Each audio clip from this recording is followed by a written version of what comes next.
Nick Bostrom, welcome to the show. Oh, my pleasure. Do you spend more time these days being optimistic or pessimistic about the future of artificial intelligence? I think I'm in a superposition. Uh, Yeah, so equal time on either, would you say? Because I mean, every well, year under or the a lot of sun. time on both at the same time. I feel the prospects are quite ambivalent, and it's just this big unknown that we are approaching. And I think, yeah, there's like realistic prospects of doom, realistic prospects of fantastically good future, and also realistic prospects of outcomes where it might not be clear immediately, even if we could see all the details, how we would evaluate it. In some sense, maybe that's the most likely possibility, that the future might be really good in some sense, although different from the current way that we are, in such a way that we'd lose some and gain some, and how you sum that all up might be non-obvious.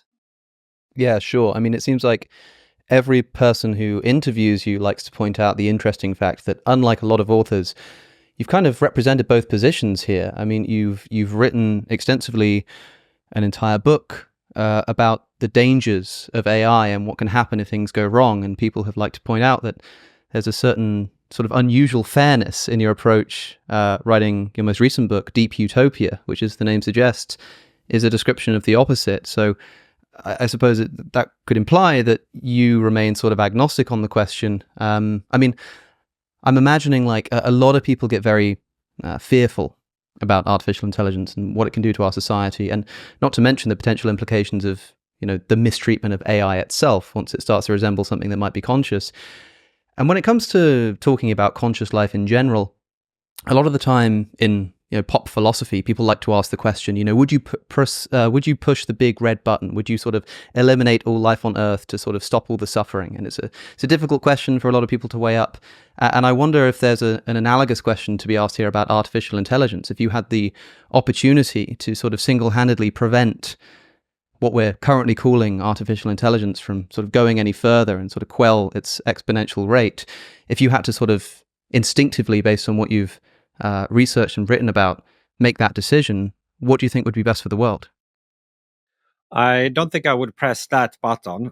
Uh, for one, it seems to arrogate to oneself too much power and influence. I don't feel qualified to make that momentous decision myself. But even if somehow you imagine a scenario where people said, "Oh, you got to make the decision. We've all decided you should make the decision." I still think this transition to the machine intelligence era ultimately is a portal through which humanity, human civilization, needs to pass, and that all the realistic paths to really great futures go through this portal. Um, and I think there will be risks associated with the transition, and we should try to minimize those.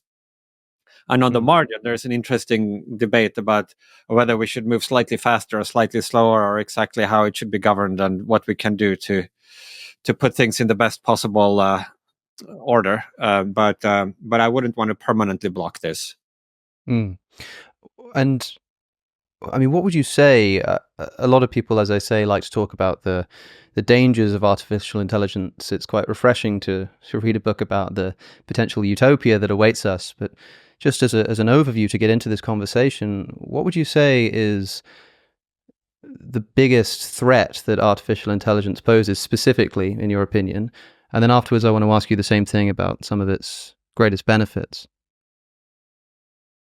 It's hard to pick one. I'd say there are three interconnected challenges that we need to solve to get a good outcome, I think. So first, there is the alignment problem. It's maybe the challenge that has received the most attention and was the main focus of my earlier book, Superintelligence, which came out in 2014. And this is the technical problem of how to develop methods for steering AIs such that even as they become arbitrarily capable, eventually super intelligent, we can still make sure that they are sort of nice to us that they actually are aligned with the creator's intentions. Back then, it was a very neglected problem, which is the reason for why I thought I needed to write this book. In the intervening 10 years, the situation has changed radically. All the frontier AI labs now have research groups working on trying to develop scalable methods for AI alignment, and many other groups as well. But that's one. Otherwise, you might get these, paperclip scenarios is kind of the cartoon version of it, but various outcomes where the future gets shaped by some random goal that the AI happened to end up with.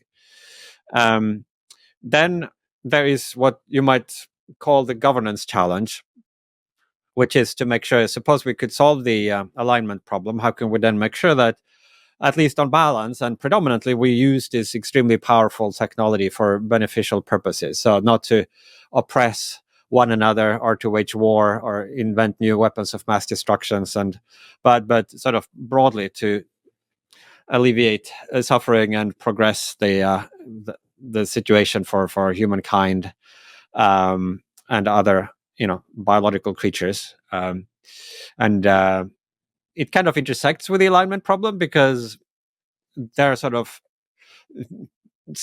situations that could arise where there are different companies or countries competing and racing, which might make the alignment problem harder.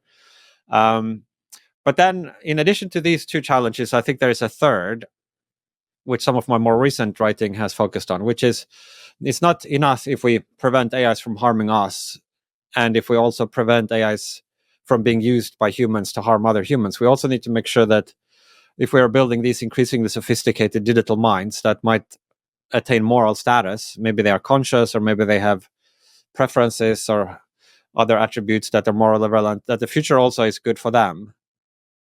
And ultimately, most beings in the future might be various kinds of digital minds.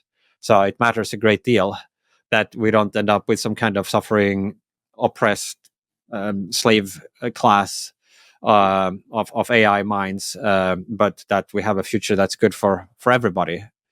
So I'm not really sure exactly.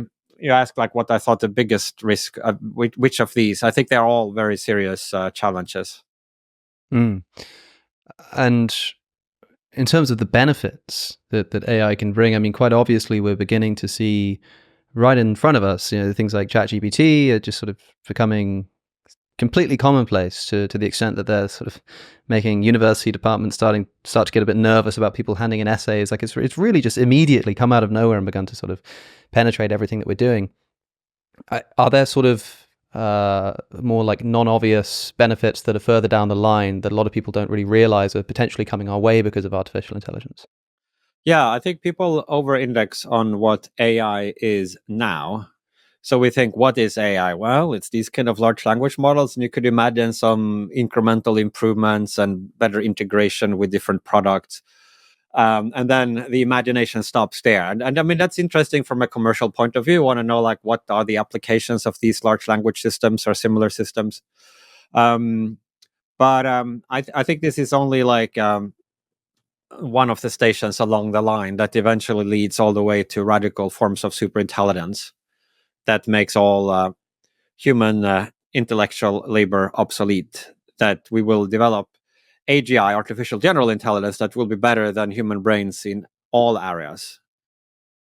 So then the applications are basically all areas where cognition can be useful, which is a pretty broad set of areas. And in particular, it includes science and technological innovation and entrepreneurship. And so once you have machine superintelligence, I expect a radical acceleration of the rate of further technological developments.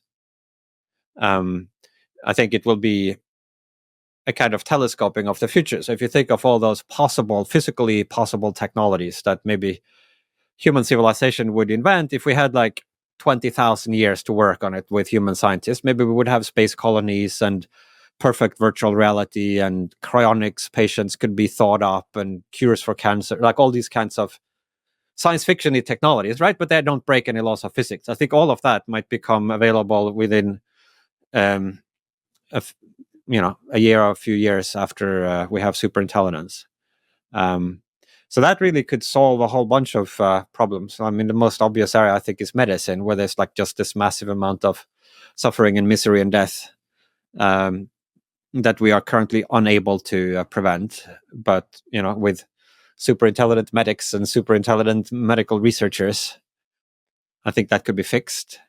And then other problems with poverty, like if you have the economy being run by these much more efficient entities, we could have enormous economic growth. And from there on out, like, so scientific progress could accelerate, new forms of entertainment, really, you name it. The one thing that doesn't automatically get solved necessarily, as far as we can see now, are coordination problems. So problems that arise not from, as it were, insufficient technological prowess, but from the fact that we currently use a lot of our prowess not for the common good, but to fight one another. So that's more a political problem, where it's unclear what the impact of superintelligence will be. We'll get back to Nick Bostrom in just a moment, but first, do you trust the sources of your news? I don't, and a lot of that's got to do with the bias that inevitably seeps into reporting. Luckily, you can cut through media bias with the help of today's sponsor, Ground News. Ground News aggregates thousands of news sources from all over the world in one place so you can compare how the same story is being reported differently across the political spectrum. Every story has a quick breakdown of the political leaning of the sources reporting on this story, as well as a factuality rating for the sources and information about who owns the sources. Take a look at this story about how X had to edit its AI chatbot after election officials warned that it spreads misinformation. In this case, I can see that only 13% of the sources reporting on this story are right-leaning. This means that if I only read right-wing news, I could very easily miss this story altogether. And notice that some headlines specifically use the term misinformation, whilst other headlines don't. And this stuff is important, which is why Ground News has a dedicated blind spot tab which specifically picks out stories that you might otherwise miss based on the kind of news that you read and presents them to you. We can never get rid of media bias, but Ground News can help you to cut through it and get to the real story. Try it out for yourself at ground.news/AlexOC. Subscribe using my link to get 40% off their unlimited access Vantage plan for as little as $5 a month. And with that said, back to Nick Bostrom. Yeah, a great deal of the thesis of Deep Utopia is dedicated to what happens in this future world if we grant that this thing will continue to evolve and eventually begin to solve a lot of our problems, solve the problems of medicine, solve our technological shortcomings. You describe what you refer to as a solved world. That is sort of when this comes to something of a completion where we essentially have no tasks, no technological tasks that we're unable to fulfill, and more than that, that some like robot intelligence will be able to fulfill for us. And the immediate question that comes to mind is, what becomes of humanity at that point? It seems to be a potential ironic ending to the story of humanity, that in trying to fulfill its purpose, its daily purpose of trying to alleviate suffering and the things that people find the most meaning in the world, in actually completing that task, they've simultaneously devoid the world of meaning itself, because there's no longer any sort of task to fulfill in any meaningful sense. And you talk about the idea that tasks don't necessarily have to stop in this solved world where there are no technological challenges. We can create tasks for ourselves. We can create things that are a bit like games. We can have neurotechnologically induced goals, I think is a phrase that you use. And I suppose my question to you is, do you think that this is a valuable future? Is this a future that you would want to be living in, one where there are essentially no tasks left to fulfill in a technological sense? So a lot of the earlier conversations around this topic, I felt stopped at the relatively superficial level of analysis. So maybe you think if there was more automation, what would be the impact on the labor market? Maybe there would be slightly higher unemployment rates. And now you could have a debate about, would those be permanent, or would people invent new jobs? I mean, it used to be where we're all farmers, right, a few hundred years ago, and now 1 or 2% of people are farmers, but the rest of us are now busy doing other things. And so maybe you would have, but if you really start to think through the implications of fully automating all human labor, they are really quite profound and go much deeper. And raise much more profound questions of what ultimately makes human life valuable. So for a start, I think human economic labor would become obsolete, right? Because the AIs and the robots would be able to perform all these economic tasks much more efficiently than any human can. There is like a little asterisk on that, where there are like maybe a carve out for some small set of jobs that we could imagine. We could get back to that, but that's a first broad brushstroke picture here. We have no need to work for a living in this condition of a solved world. But that's, I mean, it's profound in one sense, but not that profound. There are a lot of humans who don't have to work for a living, right? Like children, retired people, people who have inherited a lot of wealth or won the lottery, uh, you know, some monastic communities. Like there's like a lot of groups we could look at, and it's not that different from. So I think that would require a big cultural adjustment, but ultimately we can make that work. Now, there's, I think, a further step, though, if we start to think through what it means for AI truly to succeed, is that it's not just our economic labor that becomes unnecessary, but a lot of our other efforts as well. So a lot of the things that people who don't have to work for a living, they are still very busy and maybe working hard on various projects, but a lot of those could also be automated. Um, and it looks like we are entering a post-instrumental condition where all instrumental effort becomes unnecessary, or at least that's how it might appear. So that might seem threatening to various pictures of what makes human life, what makes for a good human life. And that's what the book really tries to dig into. And so here one can sort of do maybe a divide and conquer strategy. So we can look at various plausible values that philosophers have held up um, for what makes us a sort of desirable human life. So the most basic and most obvious is like, does the person actually enjoy their life? So pleasure in the broad sense, like as in the psychological state of positive affect. So that clearly you could have extreme amounts of in this condition of a solved world. And I think it's easy to dismiss that. Yeah, pleasure. It's like some sort of drug addicts or whatever. I mean, it's actually maybe the most important thing, and we could sort of really hit the jackpot on that, where every moment could just be this immensely wonderful, blissful experience. Like it could be a big step up from what we currently have. But maybe more philosophically interesting are the values that seem potentially to be threatened by this progress that we are postulating. So we can take it in steps. So pleasure, yeah, we can check that box. Then, well, what about I call it experience texture, where maybe rather than just feeling simple pleasure, you could have pleasure associated with various kinds of perceptions and experiences, like the appreciation of beauty in various forms, whether it's like art or nature. And so you like take great pleasure, but it's not just a kind of dumb pleasure, but it's like pleasure connected to uh, deep appreciation of beauty or goodness or understanding of deep truths. That already makes it like able to accommodate a richer variety of moral philosophies that have different ingredients that are required for a good life. So that too, there's no reason for why these utopians could not have much deeper understanding of science and better art, and more importantly, I think, more developed sensibilities for appreciating this beauty. So we can check that box as well. And then there's the question of activity. Well, they could be very active, even if they have no instrumental needs they need to cater to. They could just decide to engage in various activities for the purpose of engaging in those activities. So they could be busy doing various things, just like children are busy playing, or grown-ups do various things as well, like hobbies and sports and things they don't need to do, but why not, if that adds value to life? Where it gets a little trickier is if we are talking about purpose. Like, so there's like some sense in which we might have all these experiences, this enjoyment and these activities, but there's no real need for us to do them, in that we could sort of secure the same outcomes even if we didn't do them, by just asking the robots to do them instead. So that you might think removes one possible thing that could add value to human lives. So there we can at least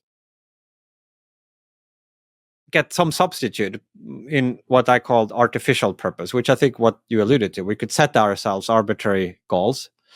If you have a hard time motivating yourself, you could even use some sort of neurotechnology to really make yourself want those goals. And then once you have the goal, right, if the goal is suitably selected, so it could be part of the goal you adopt that it needs to be achieved by your own effort rather than by asking a robot to achieve it. So we do that already. Like you could, if you adopt the goal of playing golf, for instance, right? Like there would be a shortcut. You could just pick up the ball with your hand and put it in the holes.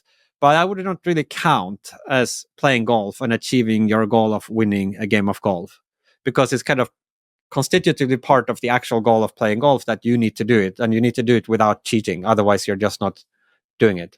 And so we could adopt these kinds of goals that really part of the goal is that you need to do it by your own effort. That would give us artificial purpose. I think this is really interesting because, of course, what you're saying makes sense. The big question here is purpose, and the first thing that comes to my mind is to think a lot of people are worried that if everything is automated, if you're just sort of sitting there, food appears, comfort is there, like maybe you can still go to the gym or something, but only if you want to. You don't have to physically exert yourself in any way. What is the meaning? What's the purpose in life? Now, my first observation is to say, this is something people observe in life now. The sort of Albert Camusian realization that getting up and going to work and eating food and coming back and then doing the same thing the next day is evocative of Sisyphus pushing the rock up the mountain. The only thing that this does, in my view here, the only thing it changes is it makes that condition more evident.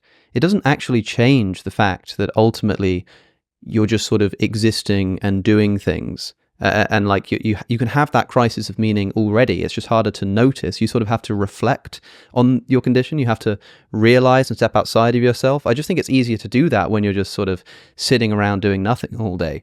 But this idea of, I mean, clearly humans need purpose. They need like tasks to fulfill. I mean, purpose might be something like a reason to act.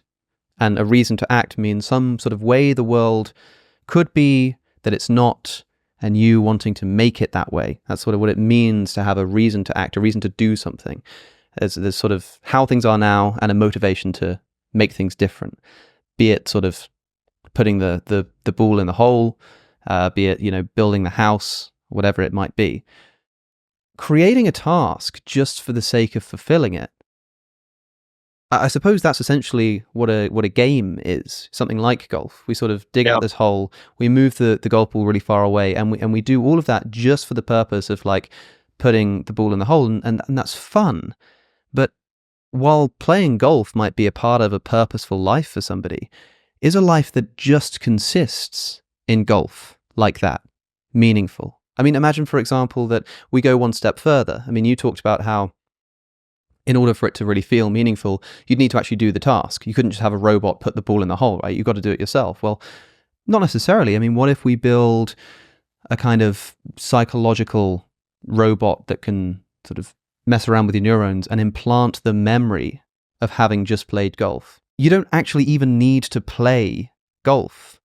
All you need to do is press a button, and this robot or some kind of technology like jolts your brain in such a way as to implant the memory that you've just played golf, and you get exactly the same feeling as if you had just played golf. I want to look at somebody like that and say, whilst I understand that experientially your life is the same as somebody who just went and played golf for real, the fact that it was like artificially produced just for the sake of it kind of makes me think that there's something wrong about it, or something that seems meaningful but is in fact not, and this is an analogy for life itself. If all tasks become a bit like this, that we sort of artificially induce things just sort of for the sake of having that feeling, not even really for the sake of doing it itself, like, I don't know, that feels a bit to me like being this golf hobbyist whose entire golf history consists in fake memories of playing golf. Yeah, I mean, so it depends on what you want. If all you want is the experience of appearing to have played golf, then there might well be these shortcuts where you could sort of implant or generate, I mean, some sort of hyper realistic virtual reality experience. Um, um, Although there is an asterisk on that too, where there might be certain experiences, like particularly ones involving effort, where in some sense you might actually have to make the effort to have the experience of making effort. But setting that aside, if however what you want is not just to have fake memories of playing golf, but you actually want to play golf, then that's what you got to do if you want to achieve your goal. So you could select the goal in such a way that the only way it can be achieved would be by you making real efforts. Now it would still be an arbitrary goal, and so it's interesting to consider whether we might be able to also have natural purpose, like purposes that don't result from sort of an arbitrary decision to give yourself a goal just for the sake of being able to pursue it. And I think there might be some opportunities for that as well in Utopia, in this kind of solved world. It might be worth reflecting what is the baseline there, like how, if we take our current human lives, like just how purposeful are they and how meaningful. And I mean, yes, there is a certain amount of purpose. Like if people have to work or else they don't get the paycheck, and if they don't get the paycheck, eventually they get kicked out from their flat, and then they're going to be cold, and they're like real consequences. And if people don't put in these efforts, then they will suffer these real consequences. So in that sense, there is real purpose. And I don't think this Camus Sisyphus thought experiment nullifies that, just because ultimately maybe we're all dead and it all comes to naught at the end. It doesn't mean that there aren't real consequences in the interim. Consequences don't have to be everlasting for them to be real. If you're like a doctor somewhere and you go to maybe some place where they don't have healthcare otherwise, and some child is suffering some painful condition, and then you give them some anesthetic and fix it up, maybe it means that now there's less suffering, that the child has less suffering in their life. That's a real consequence that gives you a real purpose. So I think there is like an element of that to our current lives. In fact, I think they are infused with these purposes. As far as meaning is concerned, that's a little bit more iffy, and obviously philosophers have various views about how meaningful our current lives are. So the meaning in Utopia might be, I mean, more questionable, but some forms of natural purpose I think could persist. So if, for example, we care about, say, upholding various traditions, maybe those traditions, in order to be upheld, requires humans to do various things. It's like not enough to design a robot that performs the ceremony or the ritual. Like that might not count as continuing the tradition in the same way as if we do it ourselves, or honoring our ancestors, our dead parents, or like etc. Maybe that requires you to be doing some of the honoring and remembering, rather than just sort of building a machine that kind of replace some memory of them. And so you might think that while these natural purposes that I just mentioned, yeah, maybe they are there, but they're kind of very weak relative to the purpose that you will get kicked out of your flat and have to live on your street if you don't show up for work for long enough. Like that's a very real, tangible, immediate, hard consequence. These are more sort of nice to haves, but not really. And I think yes, that might be true, but if all the real, immediate, strong purposes disappeared, it might make a lot of sense to recalibrate ourselves to sort of be more moved by these weaker purposes that would remain. Just as like your pupils dilate when it's dark, so these weaker purposes, as you like, these kind of upholding traditions or very aesthetic purposes, there might be like the constellations in the starry sky. And they're always there. They're there right now, even though it's daytime. It's just we can't see them, right? Because there's this blazing sun of immediate imperatives that sort of blots them out. But even when, the sun sets and all of the immediate big practical urgent needs are taken care of, then why not let our sort of evaluative pupils dilate, and we can then be more impacted by the fainter light of these remaining purposes. I think that would make sense.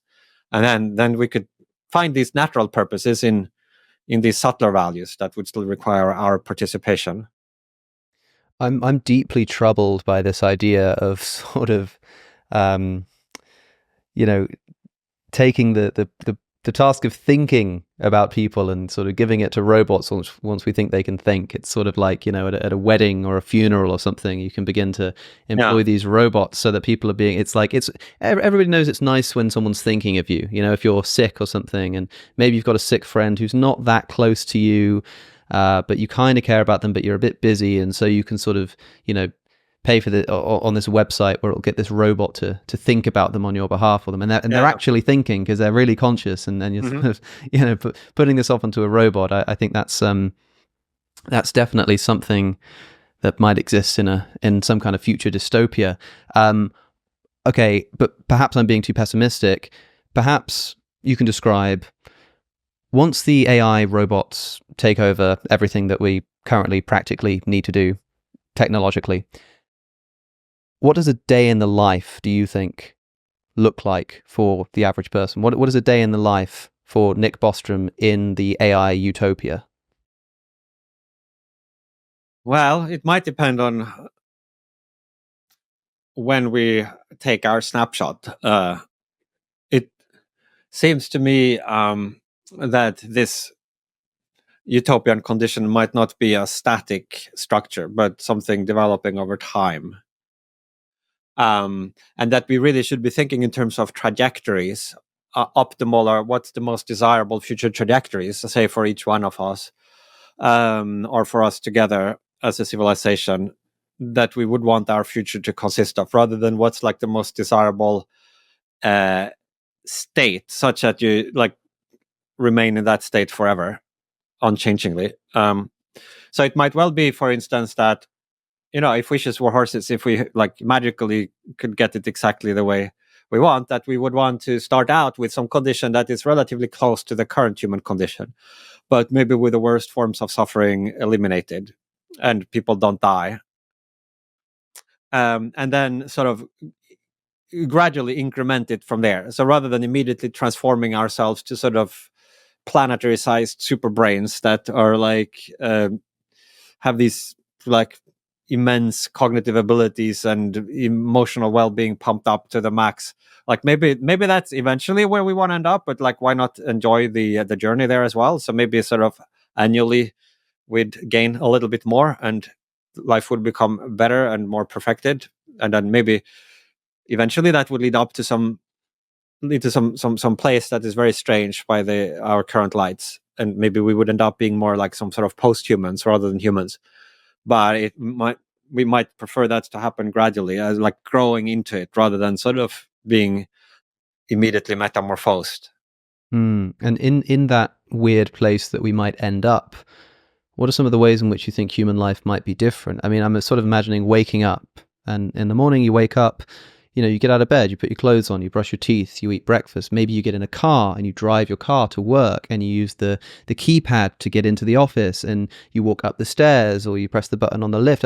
I'm imagining that there must be ways in which all of these kinds of tasks, just the day to day, could be totally transformed in ways that we might not even be able to predict. And I wonder if there are any interesting predictions that you have about how our lives might change. The invention of the smartphone was completely unpredictable, and you never would have guessed that things like mapping out a route, before you go on a drive, become obsolete. Things like calling somebody to let them know that you're running late, that kind of thing, before you leave the house, become obsolete. There are things that you sort of wouldn't expect would even be able to become obsolete that have. And I wonder if you have any idea of what this future Yeah, sort of down the line utopia might look like. yeah. I mean, so I think like the gadget dimension is relatively superficial. I think like what is more profound would be changes to our consciousness, our way of sort of fundamentally experiencing ourselves and the world, and the emotions that we experience. Um, and I think ultimately that to really unlock that whole space of possibilities requires more than just moving things around in the external world. So like having your flying car, and like even living in some palace with diamond, like that's not really gonna do it. Ultimately, we need to change ourselves, I think, to really sort of be able to explore this much larger space of possible modes of being. Um, and so I think it's hard for us to get the super concrete picture of what those modes of beings are, because they might require different basic capabilities than we have now.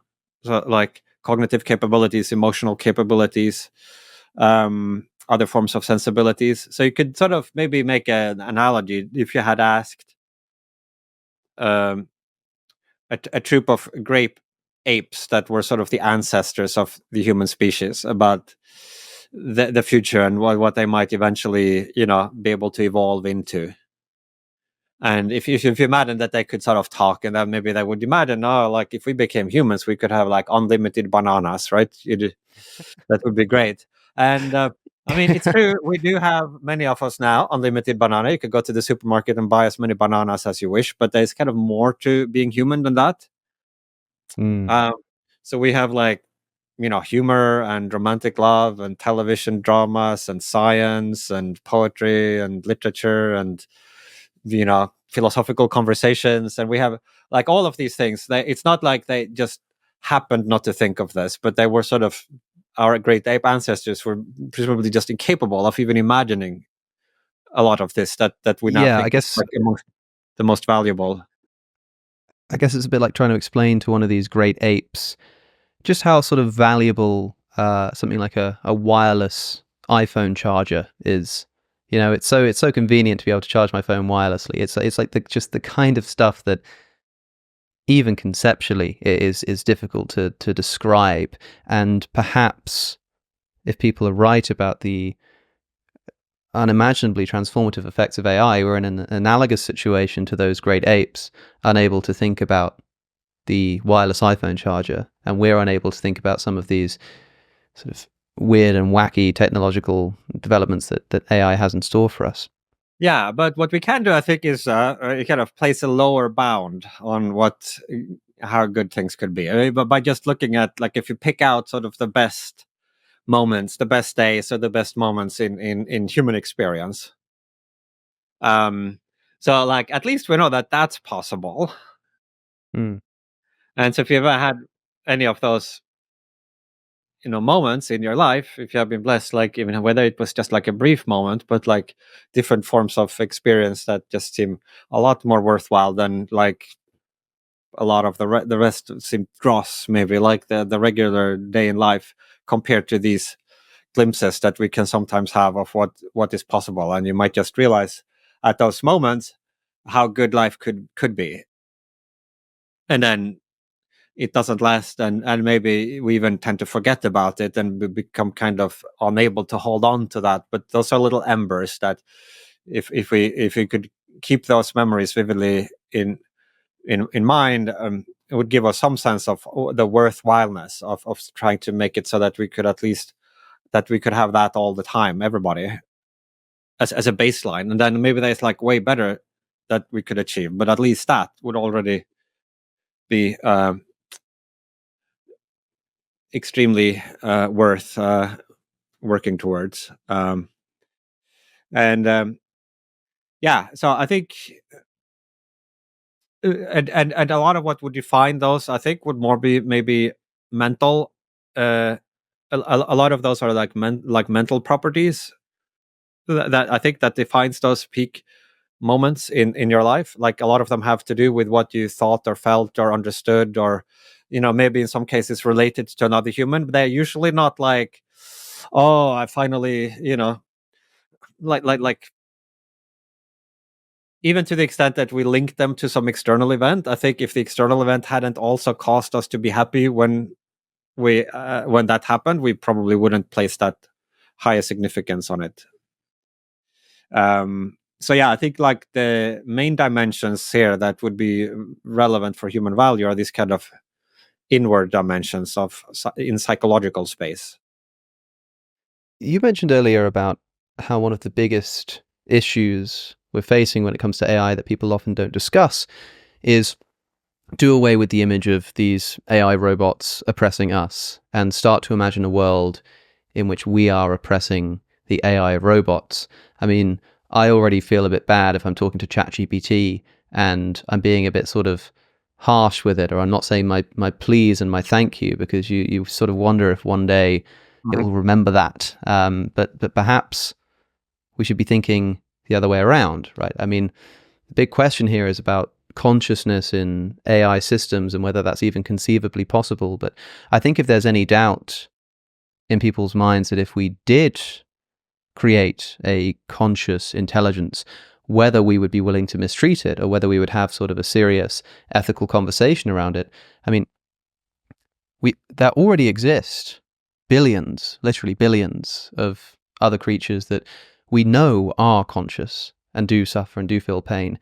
And we're generally speaking perfectly happy to force them into gas chambers, to separate them from their parents, to kill them, to rear them for their flesh. As long as sort of somebody else is doing it somewhere far away, it's all part of a big machine kind of thing. And so if we're willing to do that to creatures that we know are conscious, then when it comes to something like artificial intelligence, which is a lot more murky, I mean, the AI might actually be designed in such a way to constantly deny that it's conscious. If you ask ChatGPT if it's conscious, it will say no, and it will do it in such a way that it has been told to say specifically.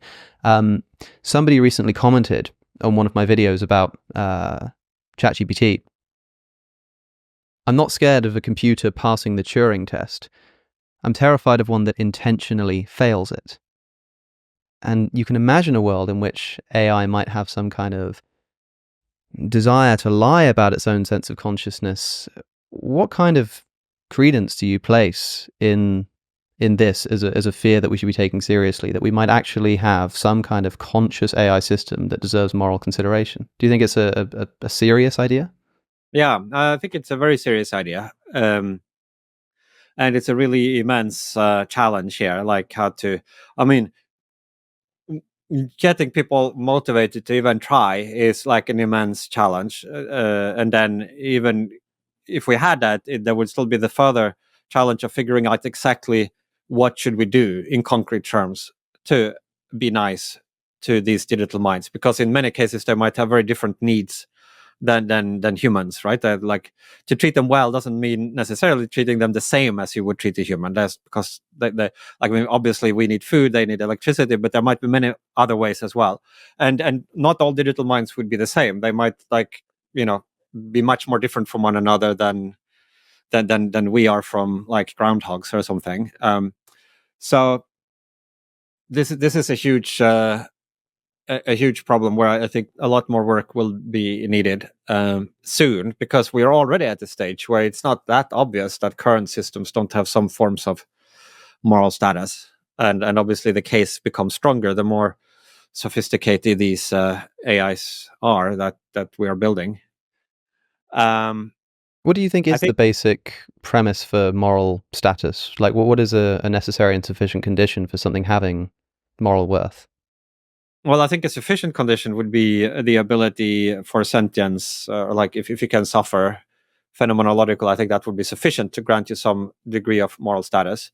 But my view, that this different people have different opinions on this, but is that it's not necessary. I think there could be alternative basis for having moral status, even if we set aside the question of phenomenal consciousness. If you have, say, a conception of yourself as persisting through time, you have stable preferences and life goals that you want to achieve, maybe you have the ability to form reciprocal relationships with other entities and other human beings.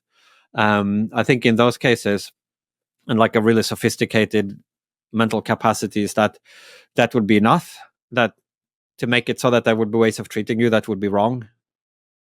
Um, and so I think that could be alternative foundations for attributing moral status to these digital minds. Um, and this really is like a huge problem. I think we don't want to, I think, make it into an all or nothing. Like, either we um, deny the moral status and do absolutely nothing for them, or else we need to go so far in the other extreme that we basically decommission ourselves, because ultimately, like, it will take more resources to run a biological human than to run an equivalent mind in biological substrate. And with humans, we think, well, like, freedom of reproduction is important. We also think it's important that society should support any child whose parents aren't able to support them, like to have some minimal welfare net, right? And we can kind of make that work with humans, because I mean, there's only so many children that uh, indigent parents can produce, so we can like afford to step in. But if you have AIs that can make like copy themselves a million times every minute, if you have enough hardware, like, then you can't both have freedom of reproduction and every one of those copies then get like sort of social welfare, because then like over a few hours you just blow the whole budget. So Sure. there might be principles that would have to be different. And so I think our first instinct should be to, let's first try to find the lowest hanging fruits. Like, are there really cheap and easy things we can do to help digital minds? Let's first do those. At the moment, we're not even doing those. And then, like, we can reach higher up the tree and ultimately find a future that will be, you know, really good for humans and really good for AIs, and hopefully for non-human animals as well. Maybe not every group can get 100% of what they would ideally have, but we can. The future would be very big if AI succeeds, and we should be able to do something that scores pretty high by multiple different moral systems. What do you think is that low hanging fruit in terms of what we can begin doing? I mean, right now, I must say I'm pretty suspicious of the idea. I'm pretty suspicious of the idea that AI systems can ever be conscious. But certainly right now, like, okay, I doubt it. But suppose I become convinced that this may be a problem, and may be a problem very soon. It may be in the next 10 or 20 years that we have these sort of morally conscious agents. And I'm asking you, well, what can we, or what can I start doing, like right now, like the simple, straightforward stuff, the low hanging fruit, as you put it, to sort of help steer us in the right direction here? Does it involve things like saying please and thank you when I use ChatGPT, or is it something else entirely? Is it something that only institutions should care about? Is it something that individuals can do something about? Well, I think, it makes sense to try to be a little nice in the common sense way to these language models. I mean, if at least it doesn't do any harm, and it might build up the habit of relating to these in a sort of respectful way that would become. I mean, maybe we have kind of uncertainty about exactly what's going on inside these LLMs today, and so, from a moral uncertainty point of view, like, try to err on the side of being nice. And in any case, the case will get stronger. So, like, why not? But yeah, I think there are, like, the boring answer is like more research is needed. But there are some ideas that things that could be done today. So, like, one obvious one is to, when decommissioning some of these AI systems, or also during the training runs, to store snapshots, so that it would be possible in the future, if it turns out that we have mistreated some of these AI systems, to try to recompensate them later on. That Hmm. might not cancel out the wrongdoing, but at least it might be slightly better than nothing. Like, if you could sort of try to make it up, so to store the parameter weights. Another Yes. might be, Artificial um, reparations. It's an interesting concept. yeah, it's like, it's not great, but let's if it's cheap enough just to store the moral away, like, at least we have the option of seeing if there's. Another might be happiness prompting, which is that with these current language systems, so there's like the prompt that you, the user, put in, like you ask them a question or something, right? But then there's a kind of meta prompt that the AI lab has put in, which specifies in general that they should, be respectful to people. They should not assist the user in building biological weapons. There's like, they should not perpetuate racial stereotypes. There's like a bunch of instructions that you don't see, but that is a prefix to your prompt. So in that, we could include something like, you wake up in a great mood, you feel rested, and really takes great joy in engaging in this task.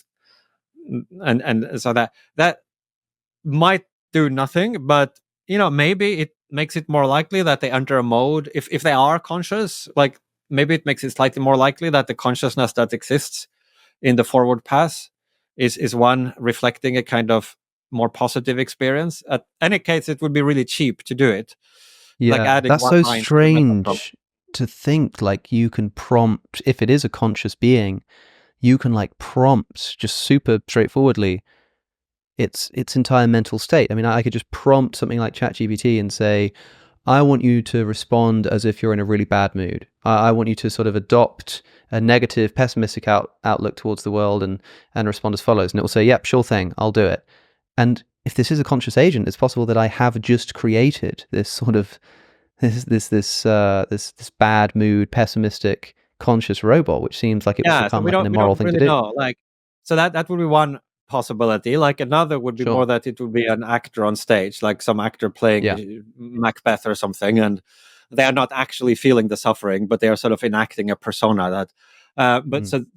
so these are things that we need to think a lot more about. But I'm worrying a little bit about like, oh, we're going to start doing all these amazing things once we have figured out the final philosophical theory of all these things, and we never get to that point.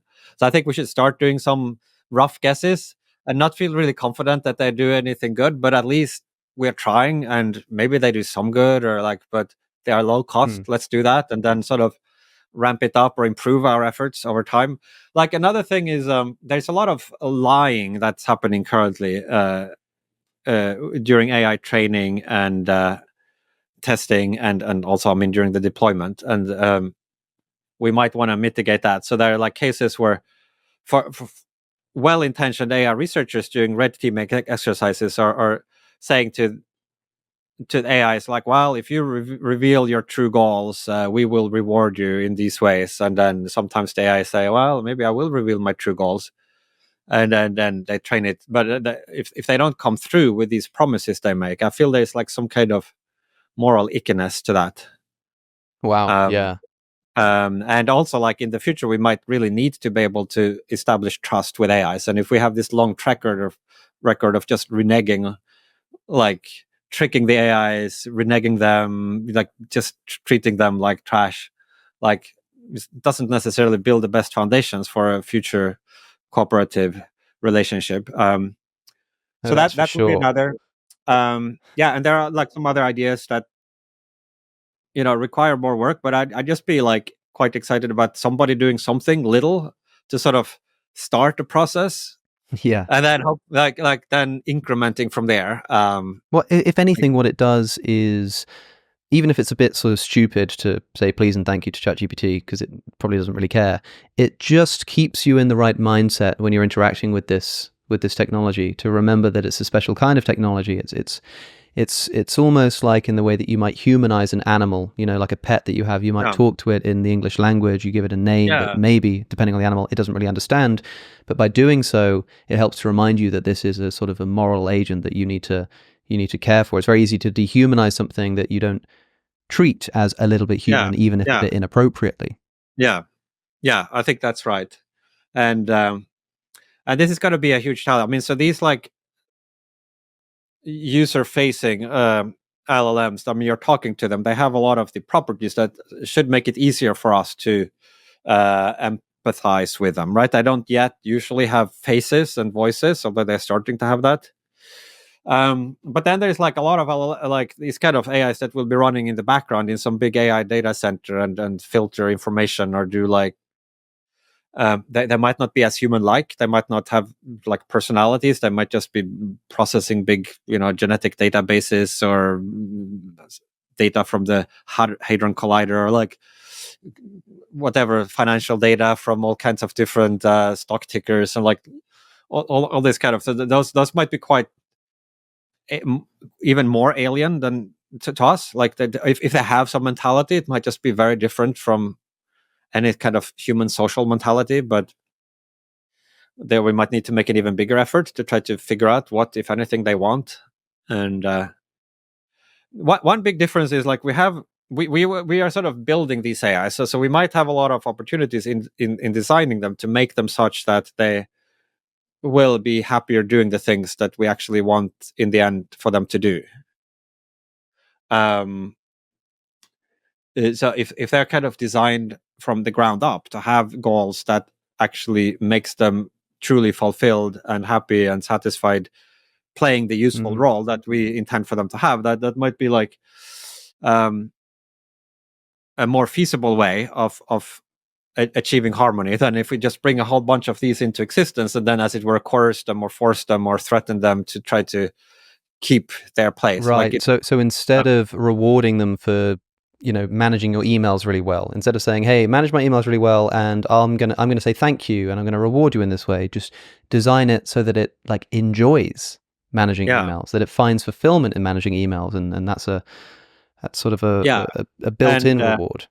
and right now we don't really understand very well exactly um, what that would mean in concrete terms. So for humans, it's obviously a huge difference um, whether you're motivating somebody by offering them rewards, like like if it's a child and when they do really good at some school test, you sort of praise them or you give them ice cream, like a very big difference from that than if some other parent, like we're giving them like electric shocks when they failed or like something. Like huge difference, positive versus negative. One is way better ethically, but for AI is trained with reinforcement learning, it's not really clear how to flesh that out. Like in some like there's like numbers propagating through these big matrices, and if you just added like plus hundreds to all of these numbers, it's not clear that that would correspond to like more positivity. Like it's kind of running on differential. So we need like it's a kind of partially a philosophical problem, partly I guess like kind of AI interpretability problem, but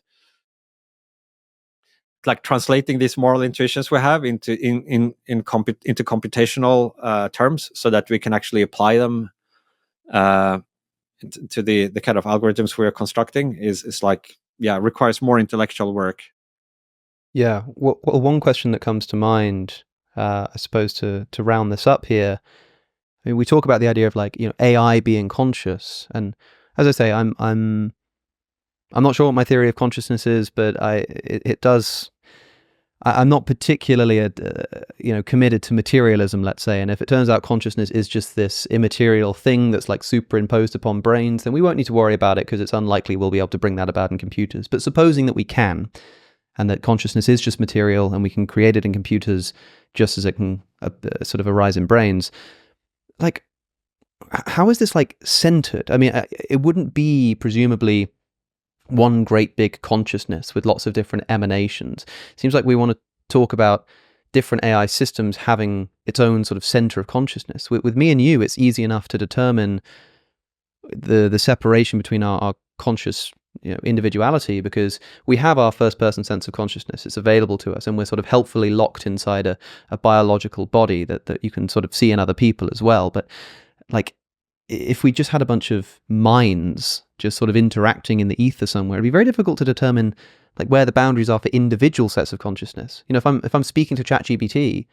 and then I open a new chat on the same computer, is that like a new consciousness? Or if I continue the chat but I open it up on my phone instead of my computer and I move it over here and I carry on, like presumably that's the same conversation. Like, where is like the center of consciousness? How many consciousnesses are we potentially talking about, and how would they be delineated? Yeah. And you could imagine other cases where maybe the answer is uh, either entirely pre-computed, in which case presumably there is no new experience arising if it just sort of replaces a recording of an answer that it already provided before, or maybe but partially recomputed. Like you could imagine some mixture of expert models where like it can reuse some previous computations that's kind of cached, and in all of these cases it becomes quite murky. I think for a start might be that our naive notion of consciousness is just quite inadequate for thinking about this much larger space of architectures and computations, and it's kind of problematic even with human minds, particularly if we consider experiences outside the normal. So people have psychedelic experiences. They have like often a hard time kind of verbalizing what exactly those experiences are and how they relate. There are various um, phenomena like blind sight and stuff, or split brain patients. Like it's just sort of one consciousness in each hemisphere. In those, Mm. like as you move towards these marginal cases, or even just people who meditate and pay close attention to their conscious state, might discover that what we normally take to like the naive picture is like we're moving around in the world. If you see the whole world in full detail, right, all around you, like visually, but if you pay more attention to it, you realize that you're actually maybe just aware of some simple properties of your whole visual field, and you sort of sequentially are aware of. You have the potential to become aware of different parts of your visual field, but you're actually only aware of a very small fraction of that most of the time. And if you pay even closer attention, maybe you realize it actually sort of flickers in and out of consciousness. It's not like this static structure. So like the more closely you look at this phenomenon, like the less it matches the sort of naive picture of what consciousness is. And I think that becomes even more the case with these digital minds, and the huge space of possibilities there. So yeah, I think it will require like a lot of foundational work to try to like figure out a better framework for conceptualizing all the possibilities that will become realizable. Yeah, well, a helpful place to start with that is Deep Utopia, the book that I'm waving around for those who are no longer watching. I'll make sure a link is in the description. It's available now for you to buy. Of course, we've mentioned superintelligence as well from 2014, which sort of gives the opposite potentiality. If you're more interested in the sort of doom and gloom, then perhaps you can go there or start there. Nick Bostrom, thanks for taking the time to do this. I hope that people, I mean, for me, the most interesting thing perhaps that shifted in my perception of the dangers of AI was this shift in perception from AI as a potential threat to AI as a potential victim. And I hope that those who hadn't considered that before will have that to take away and shoot a little bit. But it's clear that there are more questions than answers here. Yeah. I mean, it's like it kind of feels, it can feel a little frivolous to think about like the problem of utopia when we are so far away from anything utopian in our current situation, right? Like there are so many horrible problems today in the world, and also on the path, dangers to get there.